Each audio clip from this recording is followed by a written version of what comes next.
Madam Speaker, I rise today as the Speaker of the House of Representatives, an institution that was designed by our founders to be the people's house, a house constantly invigorated by accountability to the people every year, a place where slavery was abolished, a place where we have taken our men and women into service to protect freedom and democracy throughout the world, a place where Medicare, Medicaid, Social Security, and so many institutions meeting the needs of the American people were established. The list goes on and on about the distinguished nature of the House of Representatives. Maybe 12,000, 13,000 people have been elected to this body over time, only a few hundred women, but all very distinguished. And great heroes of our country have served in this institution, including President Abraham Lincoln. That was before the chamber was the meeting ground. It was when the Statuary Hall was where his desk is memorialized to this day, the place where his desk was. So when we come to this great institution, we understand that there are 435 members of Congress, but only one from each district. Only one of us represents these thoughts, aspirations, dreams, fears, and hopes of our constituents. There is no bigger privilege for any one of us in the House, be it Speaker, Whip, Leader, any of the titles that our caucuses may bestow on us, that is as prestigious as to saying, I speak for the people of my district, in my case, the District of San Francisco. So when we come here, we have a responsibility to uphold a high standard of integrity, decency, and respect for this institution. The Constitution charges us to be accountable to the people, and we must represent the United States House of Representatives in a spirit in which our constituents and all Americans should be very proud. House Rule 23 provides for our Code of Official Conduct.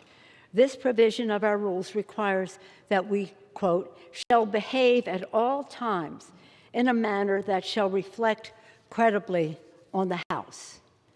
Sadly, extremely disturbing actions taken last week by a member of Congress threatening another member wildly violate this standard. These actions demand a response. We cannot have a member joking about murdering each other or threatening the President of the United States. This is both an endangerment of our elected officials and an insult to the institution of the House of Representatives. It's not just about us as members of Congress. It is a danger that it represents to everyone in the country. If you're viewing this and thinking, well, when you run for Congress, you get threats and the rest, you're expected to get them from your colleagues. But nonetheless, the example set in this House is one that is viewed across the country. Women across the country particularly feel vulnerable if insults of the nature that existed in this House are allowed to stand. I'll speak about that in a moment. Again, when a member uses his or her national platform to encourage violence, tragically, people listen to those words, and they may act upon them. Words spoken by elected officials weigh a ton. People hear them very differently.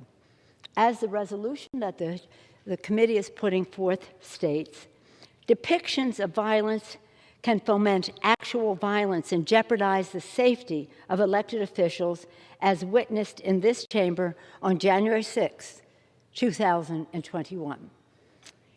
It is inconceivable that a member of our community here would wish to repeat the violence of that dark day, that deadly day.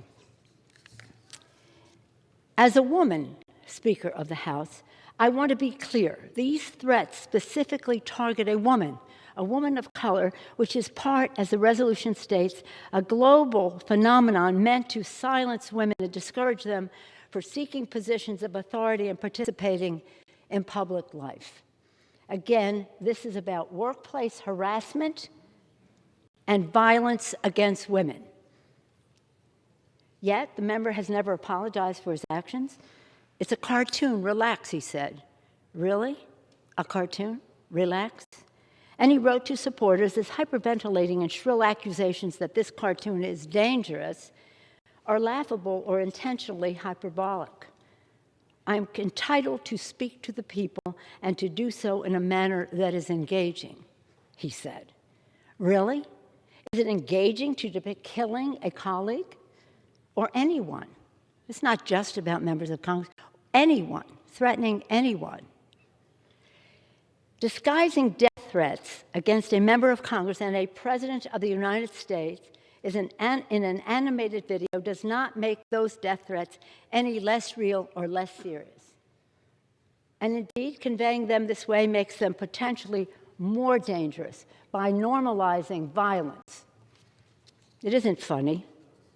And yes, you have a right to speak, and so do we have a right to react to what you are saying when you are threatening the lives of members of Congress and the President of the United States. It is sad that this entire House must take this step because of the refusal of the leadership of the other party. Indeed, it took 9 days for the minority leader to publicly spoke out about this threat, and when he did, he merely said it was not the member's intent to ever harm anyone. Really? And many other members on the other side of the aisle have refused to strongly condemn these actions. One member of leadership said, "Unfortunately, in this world we're in right now, we all get death threats, no matter what the issue is." Death threats from our colleagues? Death threats from members of Congress? We all get death threats. Members think it is okay to use their platforms to directly encourage more death threats against their own colleagues. The resolution on the floor today is about accountability.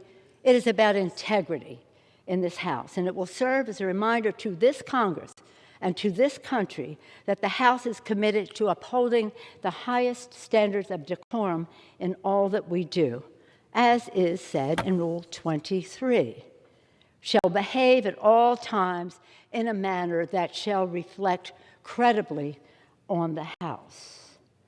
In our actions, we must be mindful of all who make up our congressional community, including not only members, but also the committees, the committee staff, the institutional staff, and thank you for your service, the custodians of the Capitol Police, and others.